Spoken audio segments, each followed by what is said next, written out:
Добрый вечер выходного дня, друзья. Я Петр Цепандин. Программа «Просто вкусно» на канале Якутия-24. Мы продолжаем серию наших летних выездных дачных проектов. И сегодня у меня очередной гость Андрей Гриднев, заместитель управляющего Национального банка Республики Саха-Якутия. Андрей, приветствую. Приветствую. Да, объясняю ситуацию. Наша передача – это кулинарное ток-шоу, куда я приглашаю гостей, заставляю готовить, а потом это съедаю. Замечательно. Вот так. Меня это устраивает. Да, вас это устраивает? Да, конечно. С чем вы к нам сегодня пришли? Я вот смотрю, у вас какая-то снеть уже с собой, да? Ну, кое-что у меня есть, да. Ага. Я, в принципе, хочу немножко сложно о простом, да, потому что никого не удивишь этим блюдом. Ну, я попытаюсь, конечно, с вашей помощью петь. Ну, Да, я да, на самом да. деле Ну, не сильно хорош. Руки все-таки, 4 руки лучше, да? Да, давайте, помогу, ничего. Как, да, не как вопрос. у нас получится. Вот, это будет омлет, ничего такого. Так, ладно. Супер какого-то навороченного, да. Ага. Обычный омлет, причем я, кстати, если вы знаете, да, ну вообще омлет это чисто французского происхождения слова. Омалетте. Да, омлет. Омлетте, Да, да. и ну, разные страны, там, начиная от Греции, там, заканчивая Италией, и они как-то вот перетягивают палку на себя, что якобы это вот омлет, это истинно наше блюдо, там, туда-сюда. Типа мы придумали Да, пальму первенство наше. ну вот где-то мне попалась информация в свое время. Она, конечно, сомнительного происхождения, все это по слухам, но якобы омлет придумали древние римляне. Смешав яйца с медом. Мгм. Вот. Ну и, собственно говоря, омлет, он такой неприхотливый в приготовлении. И в наше время, в принципе, когда вот особо не до изысков, грубо говоря, бывают такие времена, да, ну там разные ситуации бывают. Можно открыть холодильник, Из того, что из есть, того, раз что есть, на сделать органике омлет. быстренько. Да. Мы попробуем сейчас с вами вот нечто подобное изобразить. Ага, хорошо. Коснулись немножко истории, да? Ну, то есть древние римляне, французы, итальянцы, да? Вы по какому будете готовить? Либо от... Я буду по-своему. От мистера Гриднева. Я буду по-своему готовить. По-своему. Да, по-своему. Мы используем, попробуем использовать. Потом это джем из варенья. Да. Так. Вот. Это очень необычное сочетание. Ну, что-то вот есть, да, я Да, вас... да. ага. Ну, покажите Тут потихоньку. есть. Я покажу, как это все делается в процессе нашего разговора. Потому что блюдо достаточно быстрое. Да. Вот, но если подойти с чувством, с толком, с расстановкой, то оно должно у нас получиться необычно и вкусно. Хорошо. Давайте Ну, приступаем. Приступаем. Ну, попрошу опять помыть, может быть, Яйца помоем. помыть? Да, давайте Да, помоем. ну- Все-таки гигиена прежде всего. Давайте. Так, Тем более в наше приготовим. сложное неопределенное время, да? Да, да. Надо Кстати, вы водить. привиты? А? Привиты? Я, да, привился. Маски долой. Хорошо. Да, можно Нормально. без маски ходить. Привился уже, все. Я тоже привит двумя компонентами и, в общем, чувствую себя прекрасно. А я уже чуть ли не переболел. Да? Да, сюда или Так, сюда? нет, вот Сюда? сюда. Да, вот так вот нормально. Я буду отсюда брать. Так, мы используем, конечно же, немножко сыра. Так. Вот. Вы мне Мы- даете... Вы мне даете... Его можно я не знаю, развернуть, чуть-чуть порезать, можно даже его не крошить. Да, А что нужно делать? ну, его можно порезать тоненькими пластиночками. Мы, если что, на какую-то часть омлета положим сыр, чтобы у нас было как бы это некое разнообразие. Одна часть у нас будет с вареньем, Вот а так другая с сыром. тык тонко, да? Да, тоненько. Хорошо, Да. я приступаю. На пластике. Я все правильно делаю? Да, вроде все верно. Так. Вроде все верно. Сейчас мы... Также мы используем хлеб. Об этом я расскажу немножко позже. Потому что мне хотелось бы поделиться, Петь, с вами и с теми, кто нас будет смотреть. Ну, аудитория наша, телеаудитория. Да, да. Вот, собственно говоря, о тех процессах, которые далеки немножко от того, чем мы с вами занимаемся, вот, но пересекаются на некоторых направлениях, да, потому что все-таки это омлет, он состоит из определенных ингредиентов, из определенных продуктов, которые каждый имеет свою цену. Вот. Поэтому будем ходить вокруг омлета. Хорошо. Да. Так, традиционный вопрос. Да, некой визитки, Андрей, пожалуйста, расскажите немножко о себе, скажем так, да, непосредственно от того момента, как вы родились, где учились, где вы образование получали и каким образом сейчас оказались на том месте, где вы сейчас находитесь. Ну, вам повезло. Так. Потому что мне не придется долго перечислять мой трудовой путь. Да, родился я в 69-м году, вот, 2 октября, в городе Ленинграде. Тогда еще Вот. Ленинграде, так. Тогда еще Ленинград, да, сейчас Санкт-Петербург. Вот. Ходил в детский садик, было обычное детство, учился в школе. Вот. В Ленинградской школе номер 1000 сколько-то, наверное? 276, 200, да, так, Красносельская ага. школа. Вот. Это сейчас Красносельский район города Ленинграда. Вот. Раньше это был город Красное Село Ленинградской области. Ну, он стал Ленинградом буквально там, в течение полугода после моего рождения. Там очень красиво. Да, Моя мама кстати, очень любит Ленинград. да, кстати, вот Вообще балдеет я просто. заметил, для того, чтобы вот полюбить свой город, надо из него уехать. Да ладно. Да, да. Да? И я просто вот приведу пример, потому что где-то в классе в 4 волею судьбы, ну, судьба в виде моих родителей, да, потому что, ну, что, пацана, у школьника, Ну, конечно, конечно, родители уехали. все судьба поменяла. Ты же не мог сказать, не, я здесь остаюсь, уезжайте. Да, и мы переехали в Якутию. Да ладно. Да. Ну, то есть, И как бы, это уже советское время, наверное, когда уже это в отправ- 79 году. отправляли да, в уже, 80-м. ну, вот, Ближе к нашей вот Олимпиаде. по распределению, там, наверное, Ну, да, да, родители приехали сюда как специалисты-связисты. Вот, и закончил я школу в Нижнем Бестяхе, на той стороне. Так, Меня ближе. Волгоградская область. Я Дегулинский. Вот, да что, Да. ну вот, видишь, земляки. по сути. Земляки, практически Да, земляки. Ну. Заречные. Заречные мы. Ну. Так вот, по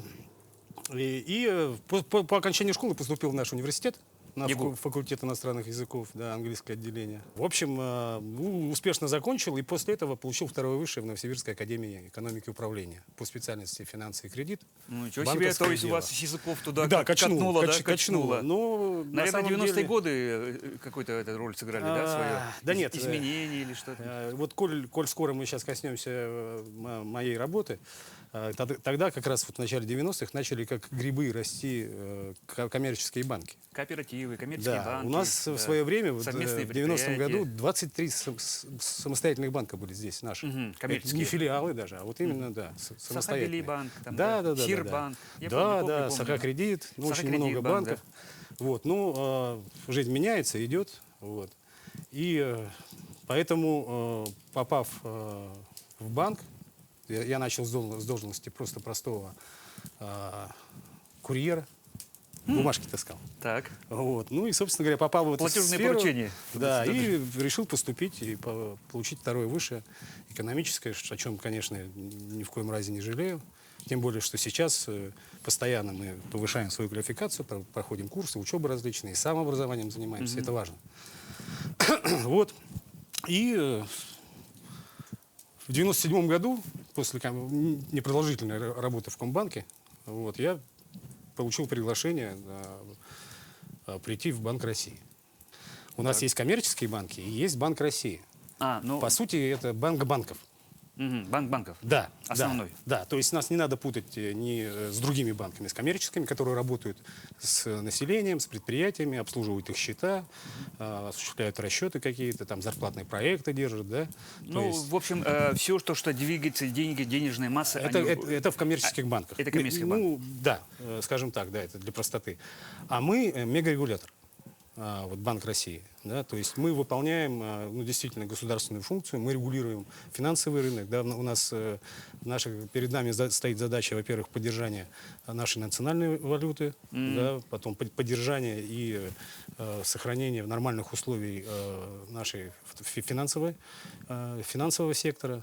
И мы, как регулятор, осуществляем надзор и регулируем деятельность всех финансовых институтов.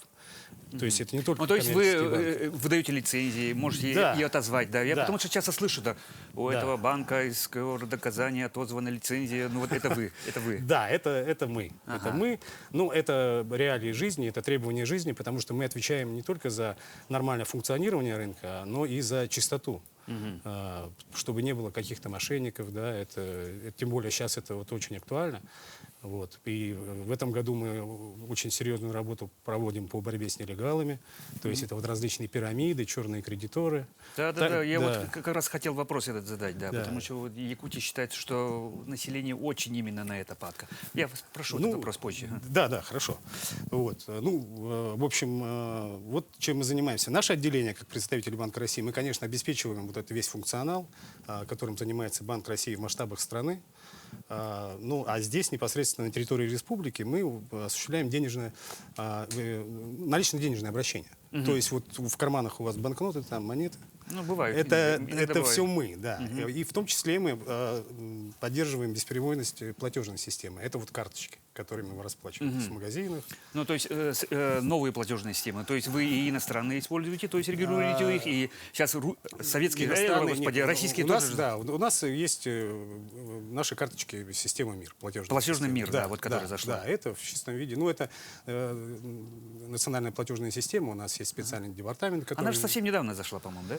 Ну, относительно Относительно недавно, да. Ну, и, насколько я знаю, MasterCard и Visa, она всегда всю дорогу были. Да. И Ну, American сейчас Express, да? это уже нюансы, но есть коубейджинговые карты, да, там и МИР, и, соответственно, он привязан к визе. Если вдруг вы едете в страну, где карту МИР не принимают, такие, кстати, пока еще остались, но эти белые пятна стараемся закрыть.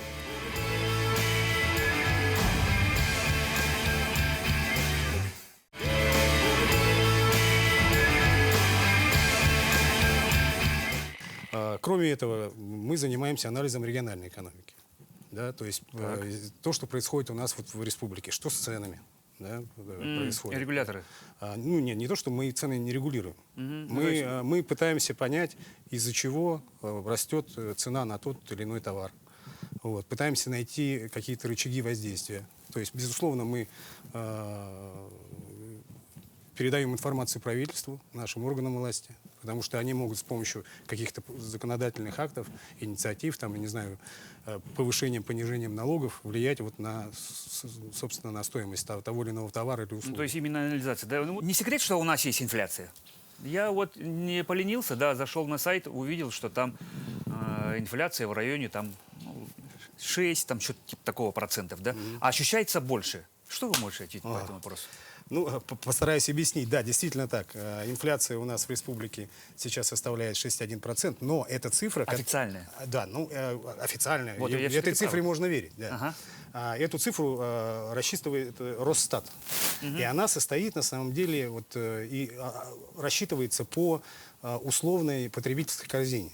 И в эту корзину входят 550 наименований различных товаров и услуг. Ну то что-то выросло, что-то это. Да, и конечно, согласно конечно. нему...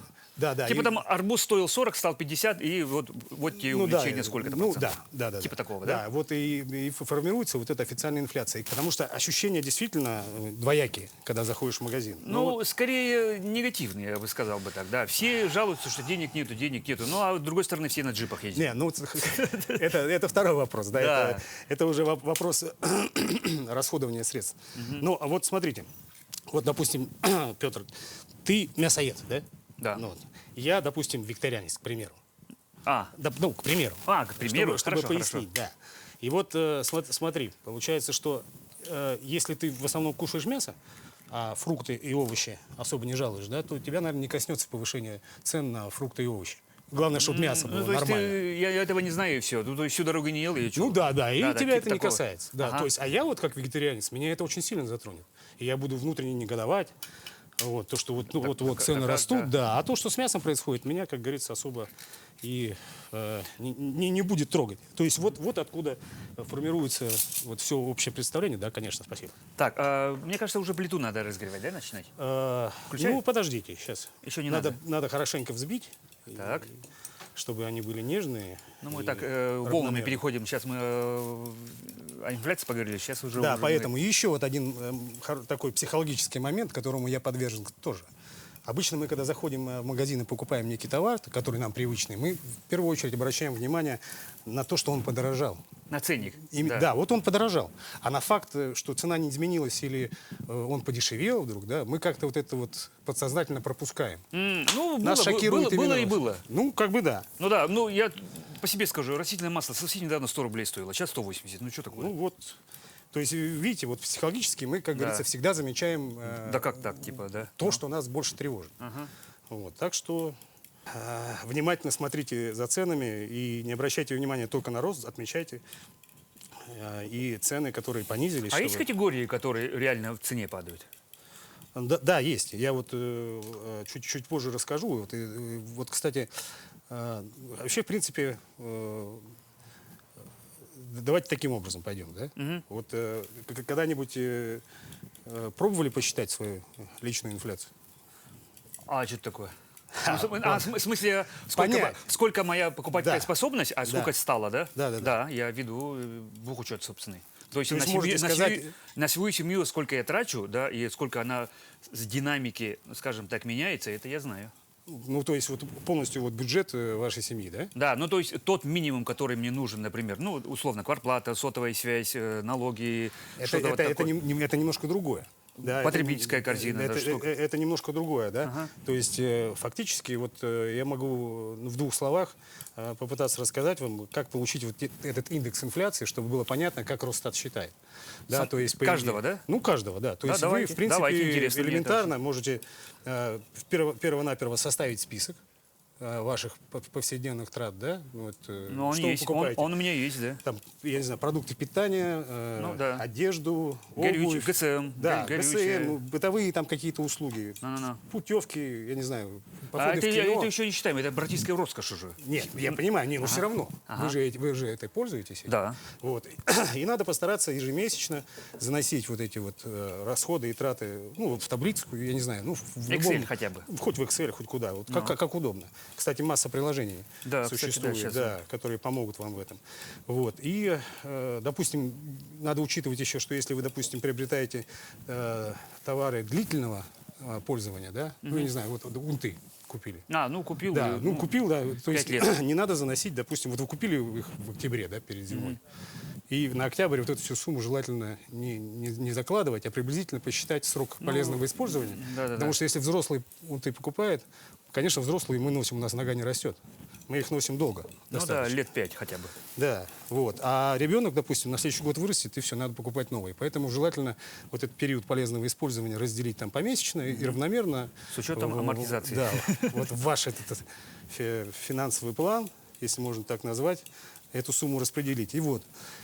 И важно вести скрупулезно, да, очень пунктуально в течение как минимум года.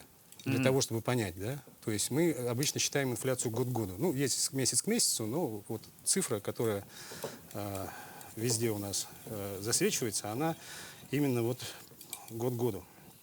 Так вот, если, к примеру, вы начали вести в июле 2020 года, да, свой дневник закончили в июле 2021, вот вы эту группу товаров берете, сравниваете с тем, что было у вас год назад, и получаете цифру, насколько вот, скажем, увеличились да, цены. Да, динамика Да, изменений. главное, чтобы товары были, собственно говоря, одного и того же. Того же вида. Да. Вот. Ну и воспользуюсь случаем, скажу, что на информационном сайте Банка России Финкульт.Инфо там есть специальное приложение, оно так и называется, калькулятор личной инфляции. Можете зайти, посмотреть, и Даже там, так, да, можно рассчитать. Так что, Интересная вещь. так, мы уже подходим. Так, вы Первый этап, да, первый этап мы сейчас яйца взбили смешиваем. как следует. Ну ничего удивительного, я не знаю, все, наверное, так взбивали. Кто-то венчиком, ну вот я сейчас вилкой. У нас венчика нету, к сожалению. Ну, Ну, что есть? да, можно любым подручным средством. Вилкой тоже хорошо. Так, дальше. Дальше. Дальше мы это все подсолим. Так, это соль, ага. Она откроется, наверное, вот Я так. вижу, Так. да. Так, Ложечку дать вам? не, нет ничего лучше ладони. На ощупь, на глаз, да? Да, да, да. Потому что, в принципе, в такой же пропорции мы, так, надеюсь, не пересолил, не перелюбил, как говорят. Но, так, Дальше. посолили. Так, дальше мы Сахар. сахар. Надо же. Ну, попробуйте. Это придает некую пикантность, да, то есть приблизительно в той же пропорции. Потом попробуем. Ну, Так. обязательно попробуем. Да. Прелесть передачи в чем? Мы готовим, а потом обязательно это съедаем. Да. Мы должны попробовать. ага. О, у нас в студии дождик пошел. Да, у нас в студии импровизированный дождик пошел. Ну Да. а что? Хорошо. У нас лето. Да, да, да. Как говорят, дождь уйгубьян. О. Да-да-да. Нормально. Так, ну что ж, ладно, идем дальше. Подливаем Печку молока. не нужно еще готовить? Она долго греется. Почему Долго. я... Давайте, давай, Да. это, давай. Почему я настаиваю это? Я знаю, это Хорошо. уже несколько этих. Так, Добавляем молочка. молочко, конечно, обязательно. Может быть, даже и добавить еще одно яйцо. Пожалуйста. Да. Так вот. Мне интересно знать, сколько стоит вот это все. А если вы посчитали, Да. сколько это, да, по себестоимости встает, да? Да, И посчитали. на сколько порций? То есть тогда порции сколько получается? Тоже посчитали, получается. В принципе, мы берем 4 яйца, полстакана молока, соль, перец, соль, сахар, там, соду. Соду совсем немножко по щепотке, потому что сода помогает немножко подняться омлету, быть попышнее. Ну. Да. Объемней. Объемней, да. Вот. Так вот, вот это вот все небольшое наше блюдо, омлет, оно стоит 127 рублей. То есть, если это 4 яйца, то, ну, условно, 2 порции, да? Это нам с вами хватит. Ну, конечно, хватит. Вот.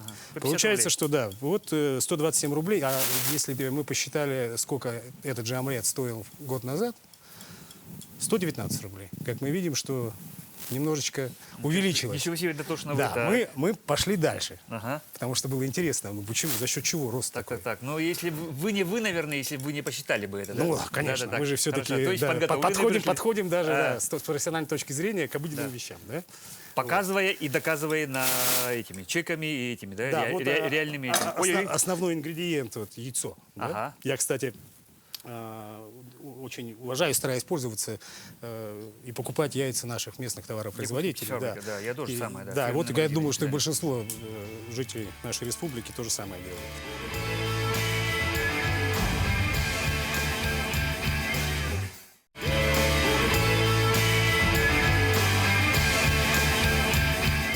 Так вот, за последний год стоимость кормов, разных добавок к корму куриному возросла. Потом стоимость, скажем так, обслуживания импортного оборудования тоже возросла на фоне ослабления курса рубля нашего. Вот. Потому что оборудование импорта надо же обслуживать. Вот. И вот это все подтолкнуло, и наши яйца возросли на 15% почти. По сравнению с прошлым Ну, годом. то есть они где-то стоили 85, стали 100. Ну, отборные сейчас 100 рублей стоят. Ну, где-то 9 и 8, Да, или что-то да. такое. И вот причина вот именно в этом, да, вот, потому что без причины повышения цен не бывает. Ну, вот второй ингредиент, молоко, да, которое мы налили сюда, вот, оно у нас подорожало на 2%. Совсем Всего немного. лишь? Да. Ой, мне кажется, больше. Нет, Ну, на ладно. 2% подорожало, это в среднем, да? То есть вот то, что вот мы видим. Ну, это в основном связано тоже с тем, что затраты возросли у наших молочников, да, у наших животноводов, потому что там Сено- электроэнергия, сено да, подорожало. корм, содержание в коровнике наших производителей молока. И в том числе и сыр. Сыр, кстати, вот он, который вот ты нарезал, вот, его, в принципе, совсем немного, и он самый дорогой ингредиент из всех, да, если Из брать того, что есть. из того, что есть, да. Вот, но у него, в принципе, причины подорожания такие же, как у молока. То есть то, что я Тоже говорил. 2%, что ли? Нет, просто нет. Сыр у нас на 3% подорожал. Так, Да. ладно. Так что далее смотрим, вот хлеб тоже, да, он у нас в состав нашего общего блюда входит. Конечно, в омлет он не входит, но вот эти вот пара кусочков, это где-то, не знаю, ну приблизительно, не знаю, сколько там, грамм, я не знаю, грамм 100. Вот, ну где-то в 7 рублей это нам обойдется. Да, хлеб у нас подорожал вообще, по сути, мизер, да. А он же входит в Около- группу продуктов, которые, ну, не имеют права там дороже продавать. Ну Что- да, что- около что-то 1%. есть такое, да? Это есть, да. Есть это, такое, да? это как бы, Ну, грубо говоря, стоило 49 рублей, 49 рублей стоит. ну, немножечко там на копейки подорожало. Ага. Вот. Вообще, в принципе, это связано еще и с тем, что мука, из которой сейчас наши вот хлебопеки пекут хлеб, она еще прошлогоднего осеннего завоза, то есть тогда цены еще были пониже. Вот, поэтому вот сейчас вот этот отложенный эффект сдерживания, он проявляется. Вот, и если мы тосты можем намазать маслом, просто, нет, подождите, нам же надо их еще пожарить. Тосты. Да, он же у нас, Ну, они у нас да. пойдут, все Пойдут. нормально. Такие большой тостер. Да, хорошо. Так, Петр, ты хозяин? Да, Всё я верно, да? настроил специально, Всё, чтобы, мне кажется, прекрасно. должно подойти. Они Это так выскакивают. В какую сторону? чуть-чуть вылетят, но не должны улететь. Ну, не выскочат, да? Не должны. Ясно. Так вот, когда мы намажем тосты маслом, да, и сверху еще положим варенье, то добавится еще там плюс 35 рублей у нас, да, к нашему этому виртуальному блюду. Вот. Потому что варенье на самом деле на 5% подорожало с прошлого года. Но это из-за того, что сахар в варенье находится. А сахар у нас это вот, скажем так, драйвер вот этого всего повышения варенья, потому что составляющей частью является. Вот. Ну а это связано в первую очередь с тем, что в прошлом году вот посевные сахарные свеклы у нас сократились площади посева, и, соответственно, урожай был собран меньше, а это ведет к росту цен. Ну, сахар вообще же на бирже торгуется. Ну, это да. Да. Ну, так торгуется, да? Вот. И цена вот имеет такую Волатильность. Волатильность Да, очень сильную, волатильность по-моему, имеет. есть. Правильное Ну, слово, вот, волатильность. да. Ну, пока вот так вот. Так что вот если в целом посчитать наш обед вместе с джемом, с маслом и с хлебом, то он у нас выливается в 192 рубля. За все про все. За все про все, Но, да. тем не менее, все равно. Ну, если бы я- такое ощущение, что можно себе позволить. Ну, по идее, да, это не космическая цена такая, она не космическая, отпугивает.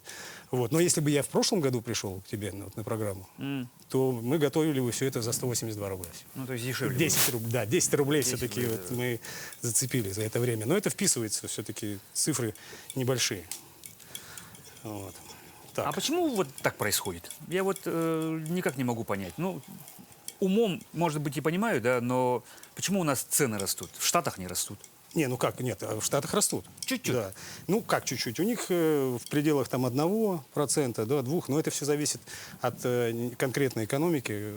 То есть у нас страны разные, вот, подходы разные, структура экономики разная.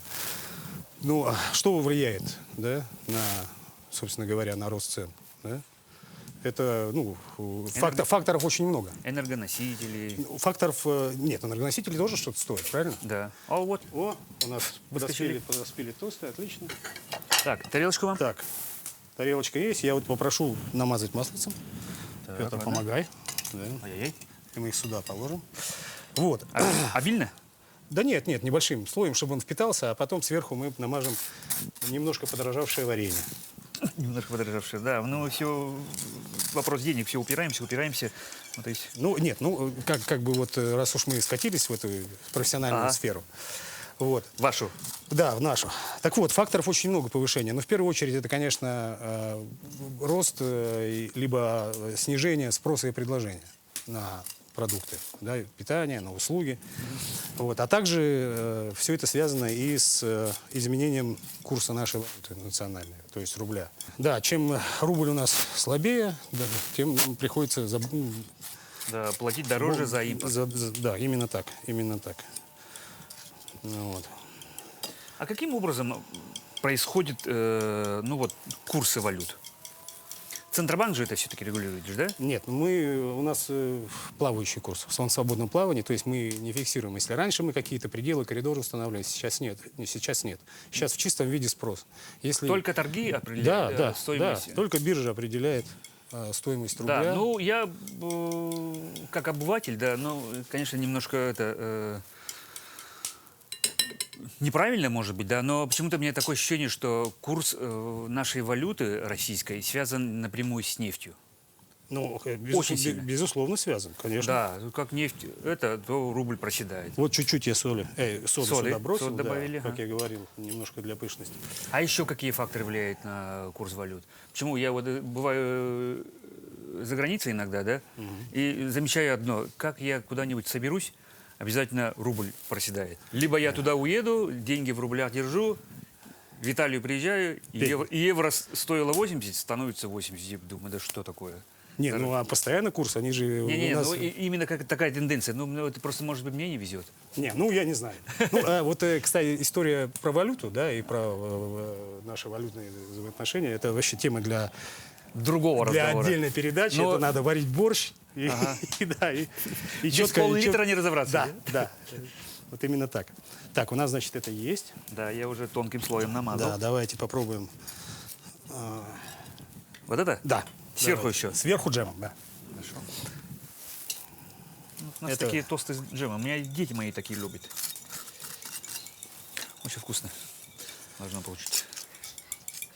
Очень вкусно должно получиться. Так, ну все, хорошо. Так. Уже пора? Да, все. Здесь у нас... сейчас вот сюда Нет, надо она будет... просто у нас конфорка стоит горячая. Ага. Сюда. Давайте, все. Как раз она нагревается. Мы подливаем туда растительного масла немножечко. Сразу? Ну, чтобы... Нет, ну лучше, лучше чтобы она нагрелась, конечно. Да, потому что, может быть, там остатки воды остаться, там она начнет как... Меня учили, что надо немножко подождать. Ну, это, конечно, время у нас, терпения у нас достаточно. Тем более, что ты же составляешь свой финансовый план, а это очень серьезное дело. Требует очень много терпения и собранности. Вот на самом деле инфляция это нормальное явление. Вот рост цен. Это явление нормальное, потому что она обязательно должна быть. Потому что, смотрите, вот как все меняется. Если, допустим, наши граждане, ну, люди, ожидают рост цен, то они начинают покупать впрок. Правильно? Товары. Чтобы да, потом в будущем не тратить. Ага, да-да-да. Ну что, пока дешевле купить. Ну, конечно. Ну, чуть да, ли не так, да? Да, и вот все, чтобы потом не тратиться, и это, соответственно, разгоняет спрос. От этого растут цены, инфляция повышается. Ага, ну то есть коммерческие предприятия думают, нифига, Да, начинают есть покупать, и обратная цены ситуация. повышать. Обратная ситуация. Допустим, ну вот люди не ожидают, вернее, наоборот, ожидают снижения цен в ближайшей перспективе. Они тогда не будут покупать. Зачем дорогой товар покупать сейчас? Ну да, правильно? да. То есть они начинают уже сберегать. А после этого уже как эффект домино начинается. Предприятия, которые выпускают продукцию, да, для потребителей, они снижают объемы производства. Экономика замедляется в целом. То есть это плохо тоже на самом деле. И поэтому инфляция должна быть, но она, ключевое слово, должна быть стабильной и низкой. Но она должна быть, ну, чуть-чуть. Ну, да, Так, да? да. Умеренная. Вот, да, почему вот наша цель у Банка России? И, возможно, вот эти прогнозируемая. 4%.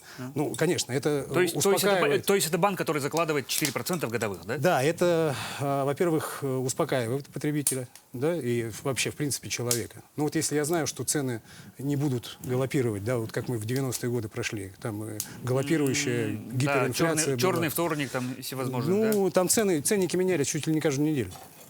Как там у нас? да? Так, у нас все готово. Там у нас еще не это самое? Нет, горячо, нормально все. Горячо, да? Да.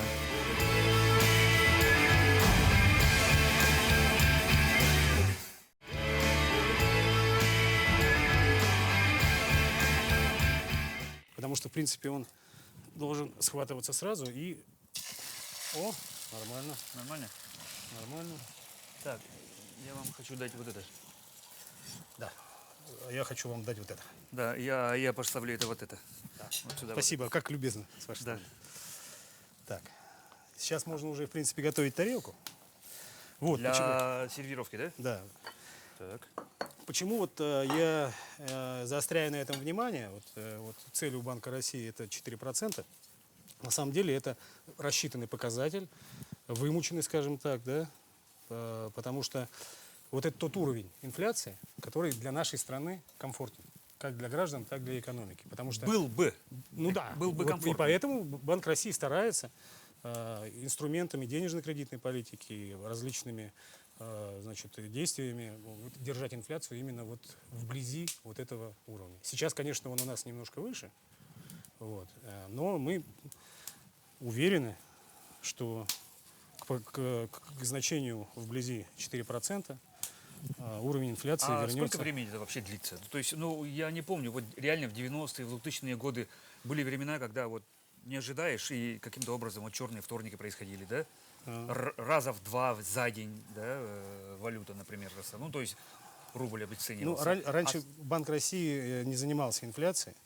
Да, сейчас вот когда у нас в основном функционале, в основных задачах именно прописано, что мы обеспечиваем ценовую стабильность, то вот наши специалисты, экономисты полностью работают вот в этом ключе, ну, чтобы сдерживать цены. Да, ну вот смотри. Так? Давайте. Уже все? Да, конечно. Да ладно. Потому что, смотри, может, консистенция, это на любителя, конечно. Я вот предлагаю вот такой вариант. То есть, в принципе, она такая немножко, в кавычках, сопливая. Ну, Но нормально. Да, пожалуйста, пожалуйста, это ваше блюдо. Я ничего не скажу. Поэтому я, наверное, поближе поставлю. Уже конфорка не нужна. Нет, нет. Отключаю. Если мы чай не будем пить. А у нас У нас чай есть. чай есть, да? Чай можно А поставить. кофе? Чай, кофе. Чай только боюсь, что. Чай, хорошо. Кстати, по поводу, есть ли у нас там товары, которые подешевели, да? На самом деле, да. Вот, у нас не изменились цены на йогурты, на бананы. Кстати, как ни странно, на пшенку. Пшеную кашу можно спокойно кушать. Она Манку, тоже... наверное, не поменялась на гречку. Нет, вот Хотя как раз, гречка пшено. повысилась. Гречка, да. Немножко Потому что есть. пандемия пошла, все пошли гречку покупать. А еще туалетную бумагу очень почему-то. интересная история с цитрусовыми. Да? Это вот апельсины, да, лимоны. Если помнишь, в прошлом году ажиотаж был, как раз вот когда эти пандемийные времена настали, и наши люди покупали лимоны и апельсины в качестве народного средства для повышения иммунитета. Да, В лимоны, условиях имбирь, там уже пандемии, резко в пошел. условиях Да. пандемии. Да, гречку. Да, а границы стали закрываться, логистика вся, по сути, нарушилась. Очень сложно было и дорого завозить, а спрос был неимоверный, поэтому цены в тот период выросли очень сильно. Именно на эти продукты. Именно, да, на апельсины, на лимоны. А вот в этом году произошла обратная картина, с учетом вот эффекта высокой базы. ну как то мы есть называем. куда ушло, оттуда ну и Да, падает. Да, получается, что спрос, в принципе, он, конечно, ну, не вырос, он остался на прежнем уровне, а когда с открытием границ прямо на наши рынки хлынул поток вот апельсинов да лимон, и, соответственно, предложение превысило спрос, И цены упали. и мы отмечаем, да, снижение почти на 7%. М. Вот. Поэтому вот обратная ситуация. Вот эти качели, да, они вот и наглядно показывают, да, что спрос, предложение, вот они четко отражаются на инфляции. Я часто люблю говорить, история не знает сослагательного наклонения, но все-таки же ваша задача все-таки вот такие процессы как-то регулировать, да?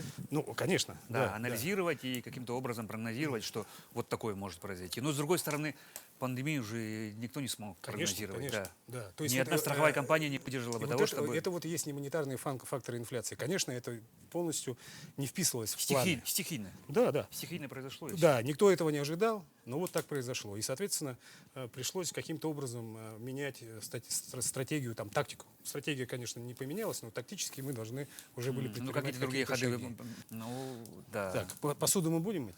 Посуду мы потом. Посуду мы уберу, и за кадром я это ее сделаю. Вот. Так, наша задача, раз уж практически все готово, еще что-то надо делать. Сыр, да, нам надо, Да, да? сыр давайте. Нам Вот подсказывает сюда. сыр. Да. Куда? Сюда? Сюда? Нет, на сюда. А, вот так, да? Да, конечно. Так, ну чтобы это, она растаяла, да? Да, да, да. Так, Все нормально. Я думаю, что Да, и сильно вам. не будем забивать. Да, и мне. да. Сейчас вот немножечко он подтает. Так, ладно. Ну и один кусочек, если давайте. Вот. Ну ладно, хорошо. Так, сыр остался. Вот. Чай. О, у вас чай. Да, Рич. Богатый? да. Рич. Насыщенный. Да, А, вот rich, это rich. Богатый, насыщенный. Рич. Так, и вот сейчас нам очень комфортно пить чай, правда, без лимона. Ну, лимон подешевел. Сахарочек. Сейчас. Так. Мгм. Спасибо.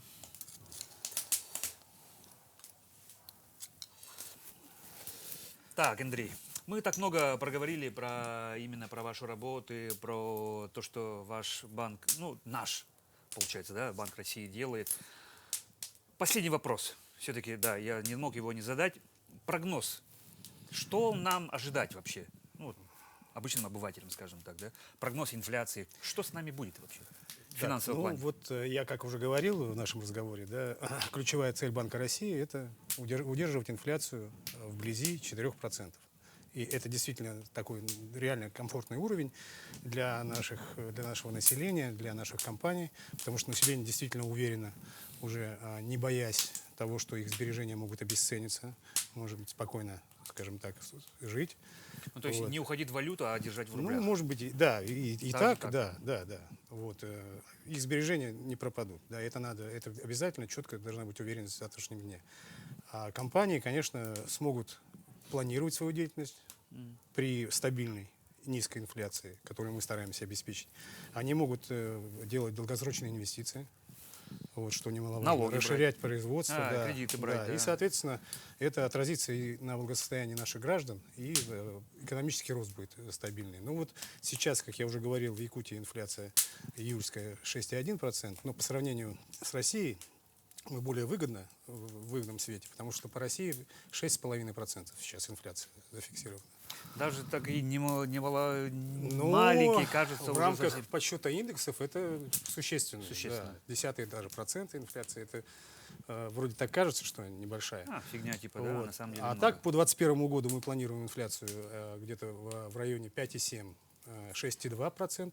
Вот. А к концу 2022 года уже ожидаем возврата инфляции к прежним значениям, где-то 4-4,5%. И дальше в дальнейшей перспективе тоже планируем удерживать инфляцию вблизи 4%. Так что все будет нормально. Всё будет Короче, хорошо. нам нужно держаться. Ну, держаться, Да, да, держаться надо не, всем. не волноваться, Не волноваться. паниковать, да, работать спокойно. Хорошо. А между тем, наш сыр чуть-чуть подтаял. Ну что, мне кажется, надо пробовать. Ну, давай попробуем. Да, ну а как? Так, вилочка у вас есть? Вилочка у меня есть. Я себе чистую возьму. Так, вот пересолил, не пересолил. Посмотрим. Нормально? Вообще нормально. Да. Да, можно попробовать тост, как он сочетается. Ну что ж, после рабочего дня прекрасно перекусить. Кто говорит, что омлет – это завтрак? Можно и вечером. Омлет можно и вечером кушать. За 180, сколько рублей сказали? За 192 рубля. За 192 рубля. Да. А в прошлом году бы стоило 180. Ну, не суть, да? 182. 180, да, стоило бы. Ну что ж, Андрей, спасибо вам большое, в первую очередь, за то, что согласились быть гостем моей передачи. Пусть просто, но вкусно. Вы сделали это, спасибо вам большое. Руку дам, разрешите вам пожать. Ну и традиционное, может быть, какое-то такое некое обращение нашим телезрителям, какие-то свои пожелания, может быть, хотите выразить. Ну, Петр, большое спасибо, что пригласили, что дали такую интересную, необычную площадку, чтобы донести до ваших зрителей, надеюсь, они нас слушали, вот, те процессы, которые происходят у нас в экономике, в республике. Ну, и хочу пожелать всем здоровья, не болеть близким, вашим родным, успехов во всем, успехов на работе, успехов в личной жизни. Ну и, а мы, как регулятор, будем стоять на страже ваших сбережений. А я, Петр Цепандин, на этом прощаюсь. Программа «Просто вкусно», Якутия-24. Эфирное время не резиновое. Мы уходим за кадр и продолжаем кушать. Потому что это реально просто вкусно. Просто вкусно.